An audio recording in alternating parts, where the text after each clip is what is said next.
মাধ্যমের উদ্দেশ্যে জাতির উদ্দেশ্যে এখন এ ব্যাপারে ব্রিফিং করছেন আমাদের সম্মানিত আমির জামাত ডক্টর শফিকুর রহমান।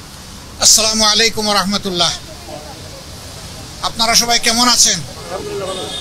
আলহামদুলিল্লাহ। আপনারা ইতিমধ্যেই জেনেছেন যে আমরা আজকে মাননীয় প্রধান উপদেষ্টার সাথে সাক্ষাতের জন্য এখানে এসেছিলাম।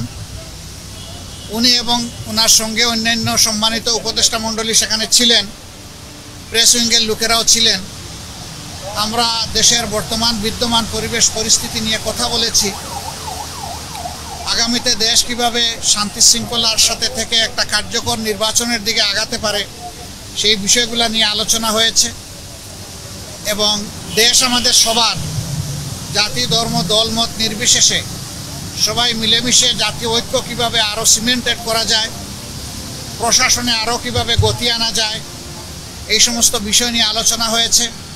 পাশাপাশি আলোচনা হয়েছে দ্রব্যমূল্যের যে ঊর্ধ্বগতি, যেটাতে মানুষের কষ্ট হচ্ছে, এইটাকে লাঘব করার জন্য মানুষের সামর্থ্যের ভিতরে দ্রব্যমূল্যকে নামিয়ে আনার জন্য কী পদক্ষেপ নেওয়া যায় সেই সমস্ত বিষয় নিয়ে আলোচনা হয়েছে।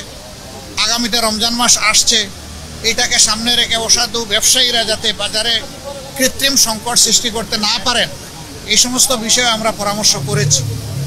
এর পাশাপাশি আইন শৃঙ্খলা পরিস্থিতি নিয়ে অনেক আলোচনা হয়েছে। দেশে সম্প্রতি ঘটে যাওয়া কিছু বিষয় নিয়ে আলোচনা হয়েছে।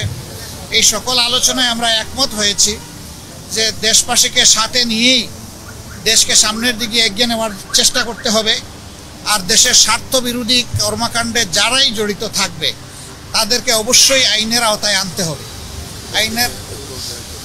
আইনের আওতায় এনে দেশকে শান্তি শৃঙ্খলা ফিরিয়ে দিতে হবে এবং এর জন্য প্রয়োজন হচ্ছে সর্বোচ্চ জাতীয় ঐক্য। দল মত ধর্ম ভিন্নতা থাকবে, এটা খুব স্বাভাবিক, কিন্তু জাতীয় স্বার্থের জায়গাগুলোতে আমরা যেন সবাই একমত থাকতে পারি, ঐক্যবদ্ধ থাকতে পারি। আপনাদের মাধ্যমে আমরা সেই আহ্বান জানাই এবং আমরা সেখানেও এটা তুলে ধরেছি। তো এই ছিল মোটামুটি আজকের আলোচনার বিষয়বস্তু।